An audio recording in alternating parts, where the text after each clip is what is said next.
Oye, el principal problema que afecta la calidad de vida de los peruanos es la inseguridad, qué duda cabe. Y el segundo problema es el transporte. Hoy vamos a hablar de estos dos temas con nuestros invitados en un interesante debate. Nos acompaña Edwin Derteano, presidente de la Fundación Transitemos. Gracias por estar aquí, bienvenido.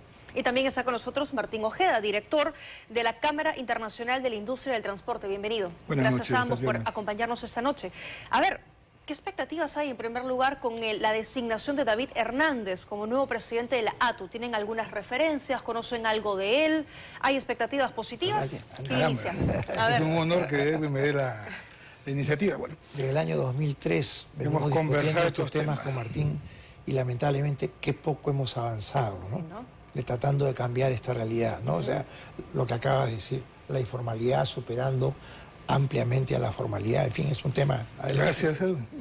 Acá hay un tema muy importante, y que siempre lo hemos conversado con Edwin, la institucionalidad.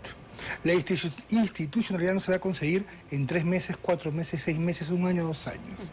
Y es lamentable, y lo digo por ejemplo, y lo que nos conocemos tantos años, lo vamos a Chile, 2003, el director de transporte de Chile, 2003, me lo encuentro 2022, director de transporte de Chile.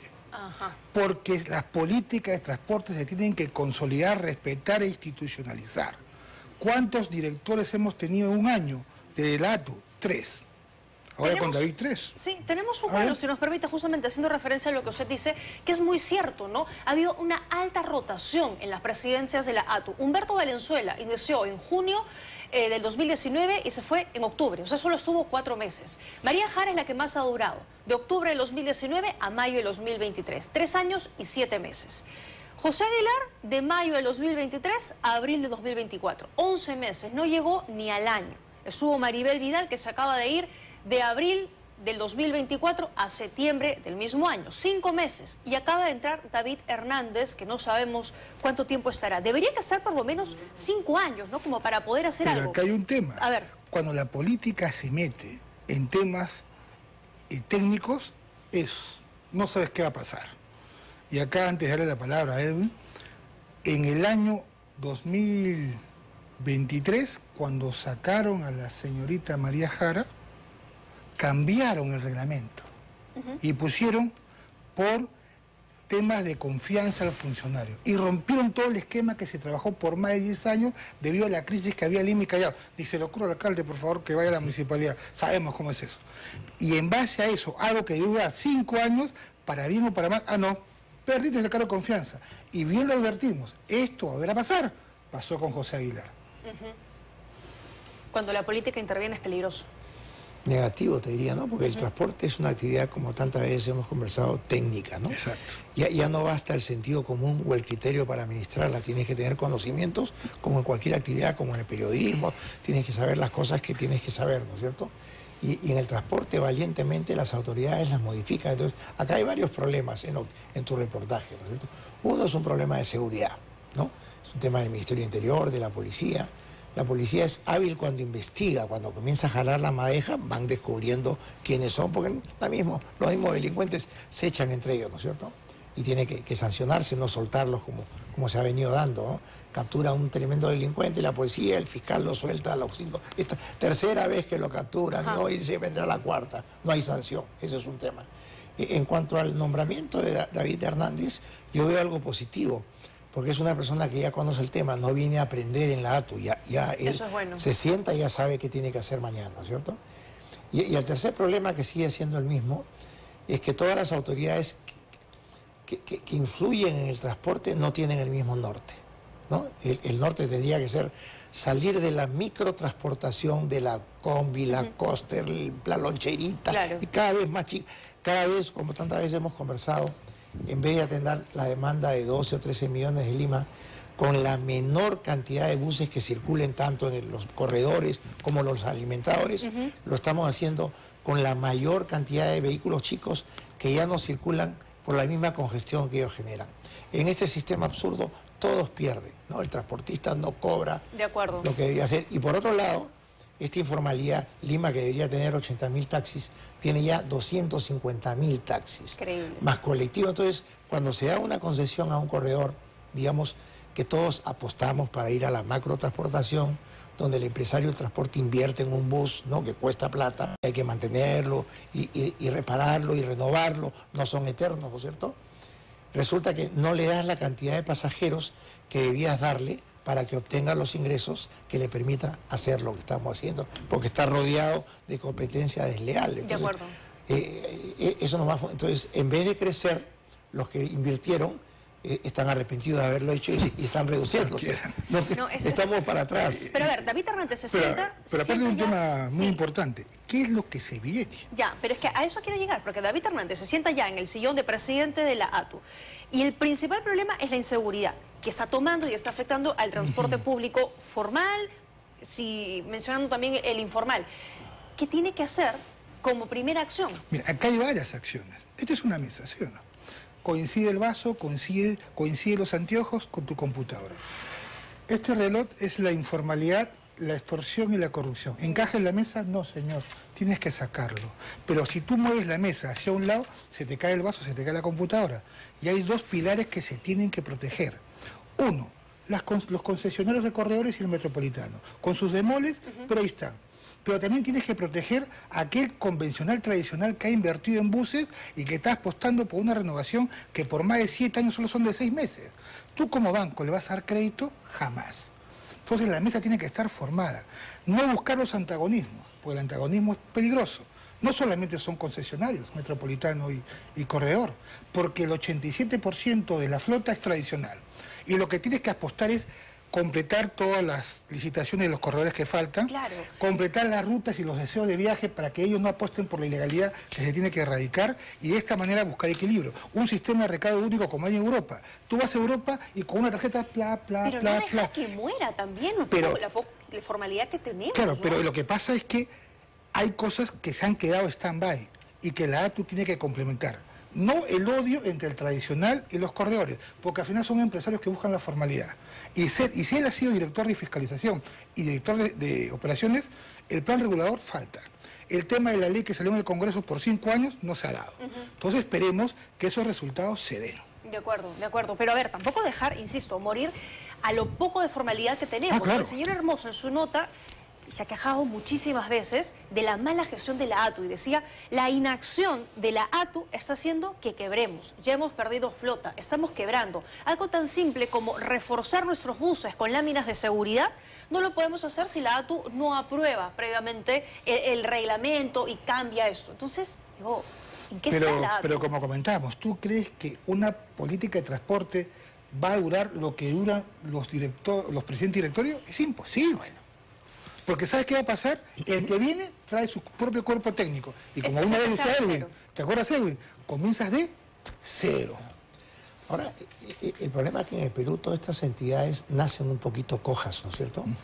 Porque la ATU, por ejemplo, salió cuando Lima y Callao se traslapaban con Urba, digamos, ¿no? O sea, un municipio se traslapa al otro y los dos daban normas autorizando rutas, ¿no? Y entró Guarochirí. Entonces vino hace años un inglés que estaba reestructurando el tránsito en Londres, ciudad también de 12 millones de habitantes, pero obviamente con otra realidad económica, y fue el primero que la vio. Dijo, cuando dos ciudades conurban, ¿no es cierto?, hay que formar una entidad única, y ahí nace la ATU.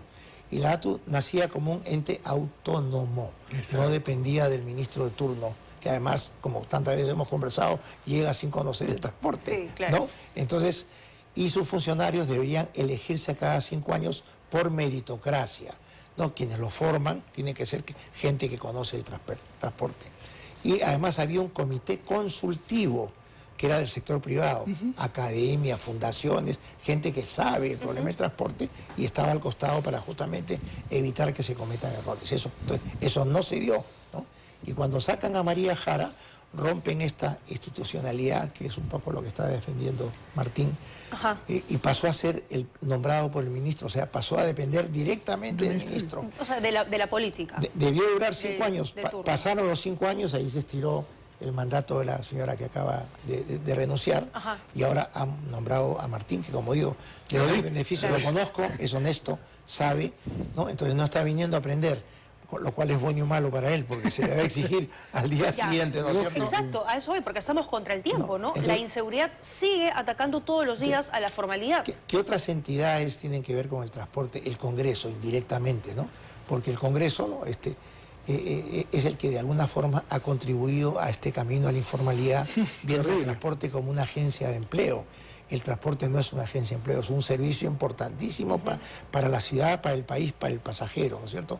A tal extremo de que Lima, que comentábamos la vez pasada, debería tener 80.000 taxis, que es lo que tiene Buenos Aires, tiene 250.000 taxis. Ya estamos desbordados. ¿No? Entonces, cada taxista pretende llevar al final del día, luego de pagar el gas, el combustible, las diversas cosas directas del mantenimiento inmediato del vehículo, pretende llevarse 80 a 60 soles al día, que es lo que ganan, ¿no? Claro. Pero el daño que hace es mayor en congestión, en contaminación, en consumo. O sea, a la ciudad le saldría más barato decir, toma tus 60 soles y no salgas a trabajar mañana. Me cuesta muy caro. Un alivio, un ¿no? alivio. Yo me pregunto, ¿ustedes que saben del tema de transporte desde hace muchísimos años, se han reunido en algún momento, así como otras entidades, con el ministro del Interior? No lo hemos visto, sería un honor visitarlo para intercambiar posiciones que él ve de un lado de la mesa y nosotros del otro lado de la mesa. Claro, para saber qué hacer. Y lo mismo el ministro de Transporte. Esas reuniones esporádicas, y lo hemos conversado hoy, nos causa malestar porque una promesa se la lleva el viento. Acá necesitamos condiciones técnicas estables a corto, mediano y largo plazo. Y no estar rezando a la Virgen para que se le ilumine con el Espíritu Santo y la situación se arregle. Porque lo único que va a originar, lo que lamentablemente pasa, una posición de paralización. ¿En qué país se para por seguridad? ¿En qué país se para por formalidad? En el Perú, señores. Porque los políticos defienden a los ilegales como si fueran sus hijos. Y nos tratan a los formales como si fuéramos centenados. Entonces hay muchas cosas que hay que cambiar, pero tiene que comenzar con las políticas y un gobierno estable que consolide la institución. Que están quebrando además, ¿no? O sea, hay trabajadores, choferes, que ya no quieren salir a trabajar, evidentemente, porque los atacan con los pasajeros adentro. O sea, el nivel de criminalidad avanza, que de verdad es de terror, y afecta al ciudadano de a pie, ¿no? El que sale todos los días y toma un bus para poder llegar a su trabajo, ya con qué seguridad. Y la pregunta es que no tenemos una posición cívica también el usuario. Sabe que está tomando un vehículo ilegal y cuando viene la autoridad que dice, no, soy su primo, no, soy su hermano. Eso es en el caso de los colectivos, pero por ejemplo los buses que han sido atacados son empresas formales. ¿Por qué? ¿Por qué? Ya bien lo dijo el general de la IRINCRI cuando nos explicó los tipos de problemas de ilícitos penales derivados de la extorsión, lo que se llama el falso chalequeo. Por eso que los que están hablando lo combinan. El falso chalequeo es cuando una empresa ilegal, alguien le dice, hola, ¿cómo estás? Yo te defiendo, a ti nadie te va a tocar, ni la policía, ni la ATU, ni la SUTRAN. ¿Cómo? No te preocupes, eso es falso chalequeo. Y al final deriva en otros actos ilícitos que están... Y a cambio me pagas. Ah, lógico. Y eso está afectando el transporte. Y acá el que tienen que intervenir no es la ATU, es la policía, y como bien lo pidió la ex presidenta de directorio de la ATU, un Consejo de Estado, porque la policía le echa la culpa al Ministerio Público, el Ministerio Público le echa la culpa al Poder, entonces todo el mundo no asume su responsabilidad. Es que ese es otro problema, ¿no? Autoridades enfrentadas, cada uno peleándose con el otro, lejos de caminar en un mismo sentido. No tienen el mismo norte, así de siempre. Están en carreteras distintas. Mira, el tema acá de fondo sigue siendo el mismo. Como decía, en el año 2003 nos reuníamos cuando estaba el señor Ortiz de ministro, que fuimos a buscarlo, los diversos gremios, y dijimos, oiga, venimos a ayudarlo a mejorar el transporte. Nosotros sabemos lo que sabemos. Usted tiene en el ministerio no necesariamente mucho personal técnico, podemos darle soporte.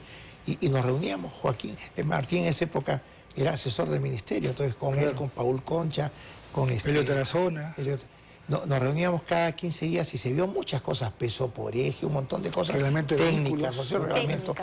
Y fue la única vez, y luego después también con el ministro Enrique Cornejo abrió las puertas del ministerio y pudimos conversar. De ahí el resto de ministros se han encerrado un poco en su tema.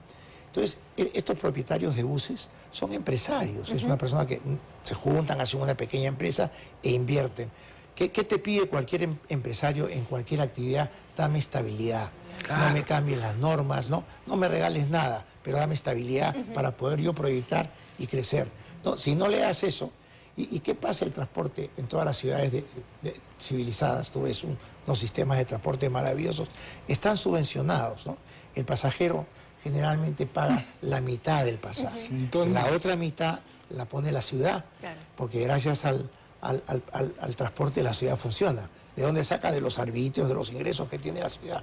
Pero qué difícil es subvencionar un transporte informal, ¿no? Porque tú subvencionas al transportista, ya sea por kilómetros recorridos o por pasajes vendidos, que con el sistema estos electrónicos sabes exactamente cuánto te voy a subvencionar, un sol, medio sol por pasaje, entonces te cubro. Pero vamos a tener la cantidad de buses que se requieren, la cantidad de taxis que se requieren. El taxi en cualquier ciudad civilizada es una concesión. Exacto. Yo, ciudad, soy dueño de las pistas y de los pasajeros y concesiono. Entonces, en el caso de Lima, iré no más de 75.000 taxis para garantizarles que van a sobrevivir. Sobre ese tema, justamente sobre la subvención, ha hablado hoy el ministro de Transportes y Comunicaciones. Vamos a escuchar lo que dijo. Estamos ya coordinando también con el equipo de ATU y el Ministerio. Estamos trabajando un decreto legislativo que va a ayudar a resolver la problemática de los corredores complementarios. Y también la del metropolitano y también la de otras rutas regulares. En todas las ciudades el transporte urbano tiene un componente de subsidio. Y vamos a implementar, espero en las próximas semanas se publique ya el decreto legislativo para el cual fuimos habilitados en el marco de la delegación de facultades, y con eso vamos a poder ya tener un marco normativo que permita abordar toda esta problemática de rentabilidad que tienen los corredores complementarios, el metropolitano y también el transporte regular. A ver, hay que empezar por algo, ¿no? ¿Qué le parece? ¿No? Él me ha tocado un tema en el 2003, no vas a dejar, coordinación entre el empresariado y la autoridad. Nosotros, cuando lo escuchamos, qué bien, porque como bien indicado, en el mundo está subsidiado el transporte urbano, pero acá hay un problema. La extinción de dominio que hemos hablado acá, que es una expropiación, fue un decreto legislativo. ¿Nos consultaron? Entonces le pedimos al ministro que coordine con las entidades especializadas, con los gremios especializados, que puede ser muy abierto, antes de publicar un decreto legislativo. Porque a veces puede ser con muy buenas intenciones, pero el camino al infierno está empedrado de buenas intenciones. Y como hoy indicaba en la mesa, cuando dijo corredores, dijo que también el transporte tradicional. También algunas empresas que están trabajando en el transporte normal y formal. Por eso, él nos debería invitar. Pero aprovecho tu programa para que nos invite. Sí, claro, porque además pasa mucho lo que hemos comentado, ¿no? Que en el MTC no hay los técnicos especializados, están llenos muchas veces de abogados que no conocen realmente la materia del transporte, ¿no? Entonces sí es importante que los convoquen. Y te doy toda la razón. Cuando yo lo conocí a Edwin, que yo soy abogado, me dijo, está lleno de abogados, un ingeniero mecánico. Así, no, es el consejo de mi vida, así que todos los días debo transporte. Claro. Bueno, los retos que se le vienen entonces para el señor Hernández son grandes, ¿no? Yo creo que como hay que darle el apoyo, porque a todos nos conviene, a los transportistas, que la ATU haga un buen trabajo, ¿no? A la Municipalidad de Lima, al Callao, al MTC, al transportista y sobre todo a la razón de ser del transportista, que es el transportado. Exacto. El usuario. El usuario. Y además, no solamente él sufre, todos los que incluso usamos hasta el transporte privado también sufrimos, porque el tráfico que se ha generado nos duplica o triplica los tiempos de viaje y el riesgo de accidentes se incrementa al triple o al cuádruple, ¿no? Que te atropellen un hijo o que te choquen, ¿no? Hay que ponerle tren sobre rieles. Pero mira qué interesante este tema. Él me ha tocado políticas que no se están dando. Somos el segundo país con los peores conductores. Somos entre los 2 primeros de toda Latinoamérica en accidentes y fatalidad. Es un trabajo conjunto. Pero nos estamos esforzando para ser el primero entre los malos conductores. No lleguemos a eso. Gracias, señor Delpiano, gracias, señor Ojeda, los dos muy gentiles por haber estado aquí. Una mesa interesante. Ojalá algo de lo que hemos conversado esta noche llegue a la ATU y al MTC. Gracias a los dos por haber estado aquí y vamos a